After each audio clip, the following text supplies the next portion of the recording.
Everybody, Sean Hammond with PremierGuitar.com here today at NAMM 2013. We're talking to Mike Lewis at the Guild booth. You guys have a ton of new models, too many to cover in this whole video. We're going to show them, but we're going to hear a few of them. First, we've got the S100, right, Mike? Right, that's right.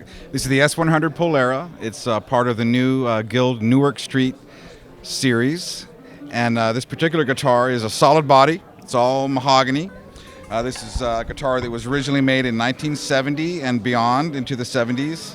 What we did here was we completely replicated the original models, pickups, body, shape, contours, electronics, all the hardware. It's got that classic humbucker type tone.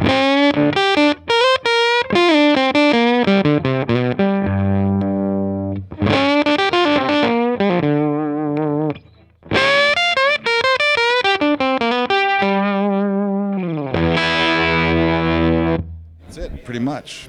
Now, hardcore Soundgarden fans will be delighted to see this is finally out from you guys again, because of course Kim Thale has been playing these for years.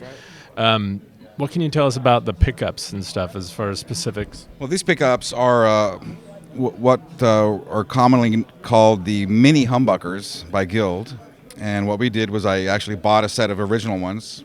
Just somebody had them. Yeah. And I sent them to the factory, and they duplicated them exactly. I said, don't change anything, don't try to fix it, don't try to change materials, duplicate everything exactly, and they did. They sound exactly right. Any peculiarities as far as in comparison to modern pickups, as far as the magnets or windings or materials? I would say that the main thing is they're much lower output. You know, they're not as hot as normally what you get today. That's why you get much more of a clear tone or a distinctive tone. They don't sound like regular humbuckers. All right, so Mike, next up we've got the Guild Starfire 4. We heard the S100 Polara through this EC Tremolux, the Eric Clapton signature amp, and we're going to hear this through the same thing. We'll switch to a different amp for the other models, but right now, let's just tell us about this one.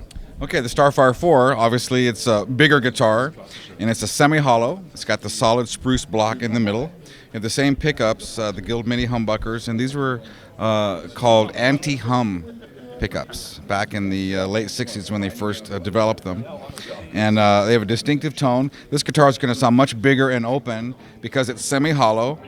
You can hear that.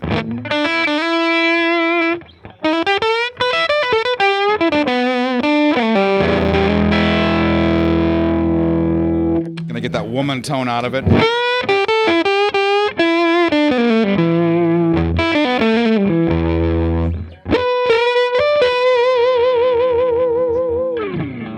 So it's not overpowering. The pickups are fairly low output, so you get a lot of tone out of them. Tell us about the woods on this. This guitar is all mahogany. It's a laminated mahogany top, back, and sides. Arch top. The necks, the scales on all these are 24 3/4 inch. They have a 9.5 inch radius. We use vintage tall frets, very similar to 6105 size, and two pneumatic style bridges. And it's pretty rocking. It's pretty solid. Cool. All right, Mike, next up, tell us what we have here. We have the X-175B. B stands for blonde, and it just happens to have a Bigsby on it, so many people think that's what it stands for, but it's not. So we're kind of going back into the 50s with this model. This is a full-depth hollow body. It's all maple, laminated, and it's got the Guild single curl pickups. These were originally called Guild frequency tested, okay? Many people think that they're similar to P90s, but they're not. They're very different, much lower output, much more twangy sounding, and it's really got that old type tone. So you got like a real...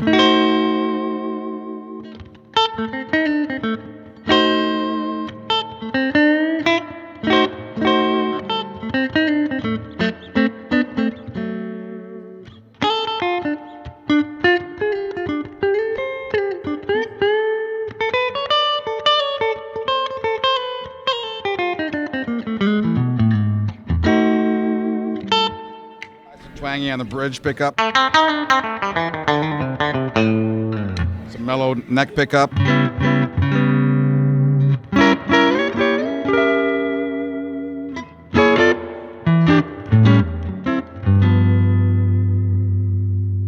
big jazz box, big rock box, rockabilly, new music, crazy, like your kind of Merle Travis kind of thing.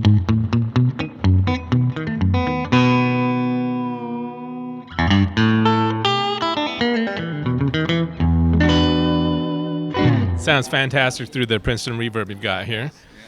So, all right, let's take a look at the last one, which is, it feels like we're moving backward in time throughout this whole interview, and we'll start with something really unique. Okay, Mike, last but not least, we've got this it's a whole hollow body with a very interesting neck pickup mount here. You guys have gone to great effort to make these things authentic, period correct.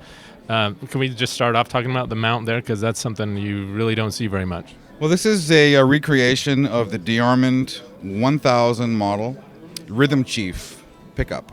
And back in the days, in the early days, of course, electric guitars were something new. And DeArmond was one of the premier, almost the only manufacturer of pickups for guitars. So when people got into making electrics, they said, well, what do? Let's call up DeArmond and get some pickups. So Gretsch used DeArmonds, Harmonies, K's used DeArmonds. And this particular pickup, this was designed to put on your acoustic guitar and make it electric. And back in those days, the popular acoustic guitar was an arch top with F-holes. Okay, flat tops were not really that popular. So you could buy this accessory, stick it on your guitar, and you'd automatically be electric. Okay? When you bought it as an accessory, this monkey stick here would come down around here and around the bridge and attach to the strings down here. Then there was this little metal box that came out that had the knobs on it, and then you would plug your cord into it. And with Guild and other manufacturers, that when you bought the guitar with the pickup installed at the factory, it came like this, with this little miniature monkey stick, as we call it. And the thing is floating, so it doesn't touch the top, so you don't impede the sound of the acoustic guitar. And does it just slide easily along there to sort of vary the tone a little bit? Exactly. You can move it up and down. Of course, the one with the longer stick, you can move it all the way down here if you wanted to. But with Guild, when you ordered the guitar with the pickup, it came like this.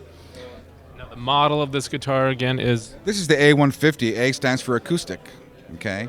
The X models were electric, and they had built-in pickups. Okay.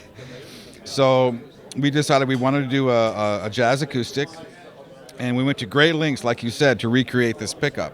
FMIC acquired the DeArmond brand many years ago, and we actually had some pickups and parts and things like that laying around. So I assembled the bits and sent them again to the factory and said, replicate this exactly. So this is not just a cosmetic thing where the casing looks like it, but it's got some standard magnetic pickup in there or a piezo thing or anything. It's completely replicated DeArmond 1000 Rhythm Chief. It sounds amazing.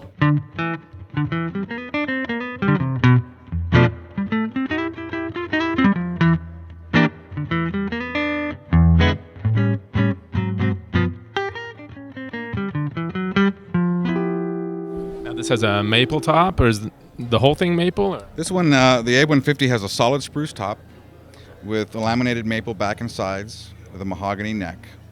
And once again, with all of these guitars, we acquired original vintage models, and we documented them, drew them, sent them to the factory.